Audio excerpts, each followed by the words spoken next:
और वही कल्याण हो गया।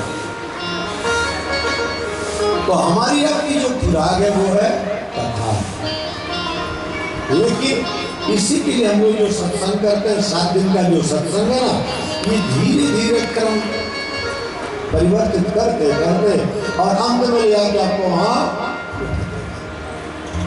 अब जैसे छत में जाना आपको मंदिर की छत में, तो एक एक छलांग मारेंगे तो गिरने का खतरा है, पर एक एक सीढ़ी चढ़ते जाएंगे तो आराम से मंदिर में पहुंच जाएंगे।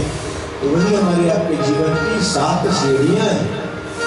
कल बताया था ना आपको, भागवत की बताया तो 7 सूत्र: प्रथा, व्यथा, पंथ, व्यवस्था, अवस्था, अनावश्यक तत्व का निवारण और निर्ग्रंथा। यह आपके जीवन की सीढ़ी है। एक एक सीढ़ी पर कदम रखते रखते आप अपने मंजिल तक पहुंच जाओगे, आपका कल्याण हो जाएगा। तो कथा क्रम को जहां विराम दिया गया था मंगलाचरण के माध्यम से, आइए उसी मंगलाचरण में प्रवेश करके भागवत में 3 बार मंगलाचरण है, 3 बार मंगलाचरण है। अर्थात हमारे आपके जीवन की 3 अवस्थाएं हैं: बाल्यावस्था, युवावस्था और वृद्धावस्था। तीनों अवस्थाओं में प्रवेश करने के पहले हमको मंगलाचरण जानना जरूरी। मंगलाचरण क्या है? कल चर्चा किया था, जिस क्रिया से हमारे जीवन के आचरण मंगलमय हो जाए वही है मंगलाचरण। खाली दीप जला लेना या ताली बजा देना या श्लोक बोल लेना, ये तो परंपरा का निर्वाह है। हमारे जीवन के आचरण मंगलमय हो।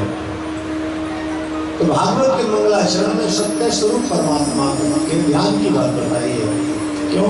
ध्यान के माध्यम से ही आप भगवान की ओर मुड़ सकते हैं। बिना ध्यान योग के भक्ति योग में प्रवेश नहीं होगा।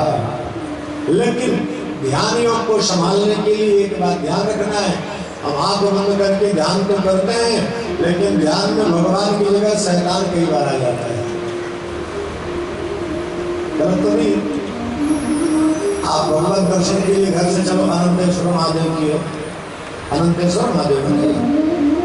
अब इनके दर्शन के लिए अपने मकान से आप चले और मार्ग में कोई व्यक्ति मिल गया जिससे आपकी सफलता है।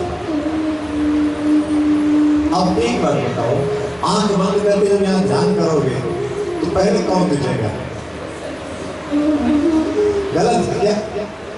अब देखना चाहते हो शिव को, अरे ये कहां से मिल गई, अब मिल गया ये कैसे, आज के दिन खराब हो गया। अब कितने आंख नीचे पर बार बार चेहरा उस पर घूम के, गलत तो नहीं है ना? अब इसको हम कैसे ठीक करें?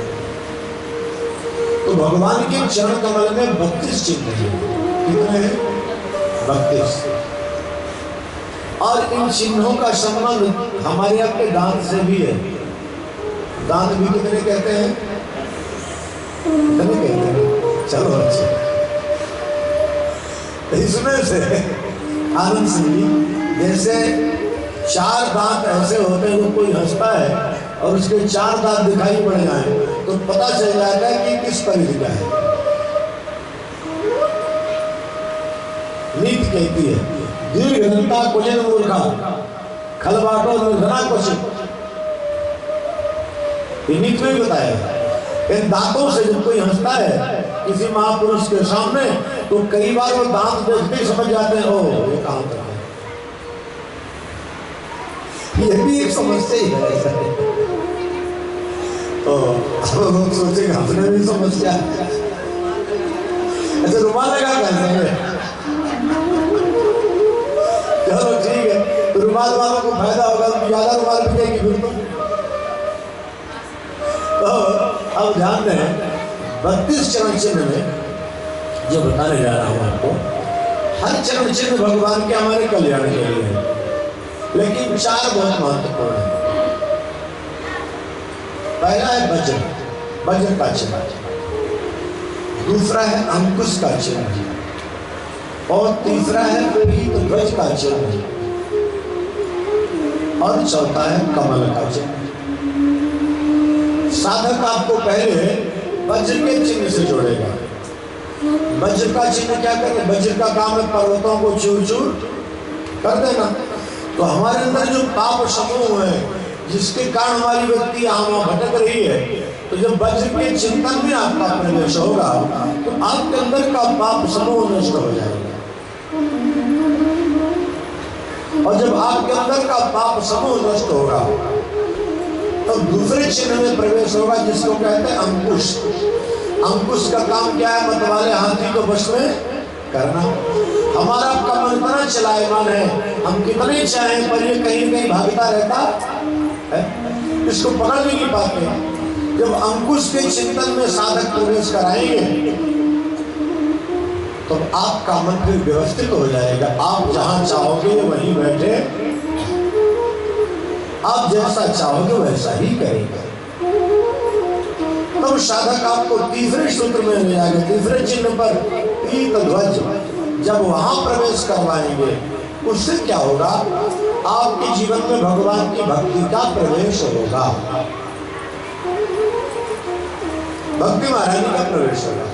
जब भक्ति महारानी का प्रवेश हो जाएगा तब तो चौथा चिन्ह जो है कमल का, उसमें साधक प्रवेश करवाएगा। आपके हृदय कमल पर जब वो कमल का आसन आएगा उसी पर भगवान श्याम सुंदर या राम जी या नारायण जो भी आप मानते हैं, कोई अंतर नहीं है। देखो भगवान एक है, नाम नहीं है, और सबका लक्ष्य एक ही है। उपासना का मार्ग भिन्न हो सकता, लक्ष्य सबका एक। इसलिए शिव को मानो या राम को मानो या कृष्ण को, इसमें कोई अंतर नहीं है। अब हृदय कमल में आपके वो दिखाई पड़ने लगेंगे, और जब हृदय कमल में दिखाई पड़ेंगे तो ध्यान करोगे तो ध्यान में अंदर जो होगा हमारे दिखाई वही। बात सुन रही कि नहीं आ रही है? कमरे के अंदर हमारी जो वस्तु रखी है, जब लाइट जलाएंगे तो वही दिखेगी ना, लेकिन जो वस्तु कमरे के अंदर नहीं है वो दिखाई, चाहे लाइट जलाएं चाहे मरकरी लगाएं कुछ करें। उसी प्रकार आंख बंद करके भी अंदर हम देखते हैं और भगवान की जगह कुछ और दिखता है, इसका मतलब है कि हमारे अंदर अभी कुछ और भरा पड़ा है। ये उसका क्रम है,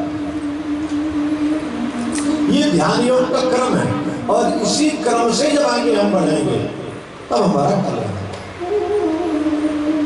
तो भागवत के प्रारंभ में ध्यान योग का वर्णन क्या कहते हैं सुनिए।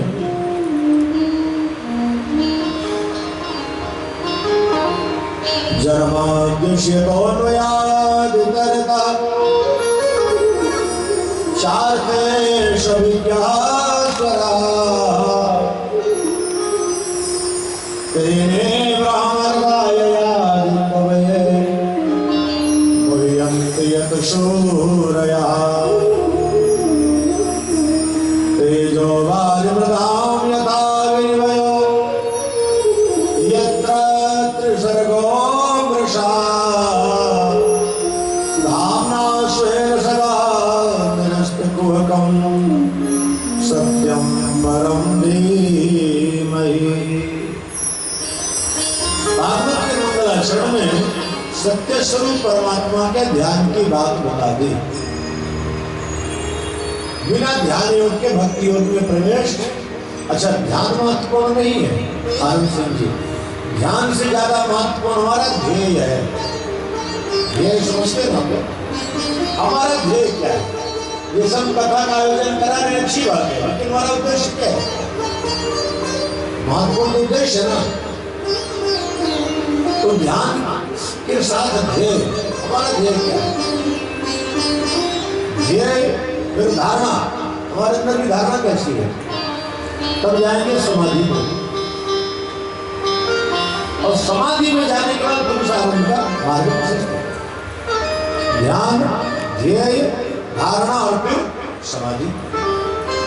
तो किसका ध्यान करना बोले? जो सत्य स्वरूप परमात्मा है। इस संसार में सत्य क्या है? बोले परमात्मा सत्य है, माया मिथ्या है। ब्रह्म सत्यम जगन मिथ्या। लेकिन जो मिथ्यत्व माया का है, हम इसी को सत्य मानकर इसी के चिंतन में खोए रहते हैं। हमको आपको ये पता है कि संसार के जिन पदार्थों का हम चिंतन कर रहे हैं ये सब छूटने वाले हैं।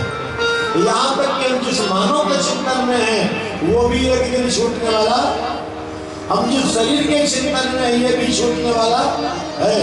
तो जो छूटने वाला है हम उसके चिंतन में सारी ऊर्जा लगा देते हैं, लेकिन जो साथ देने वाला है हम उसके चिंतन में कभी अपनी ऊर्जा को लगाते नहीं है। कदाचित यदि शरीर से ही मोह है तो भी कोई गलत नहीं है, पर चिंतन की धारा परमात्मा से जुड़ जाए तो यह शरीर भी रह जाएगा और परमात्मा भी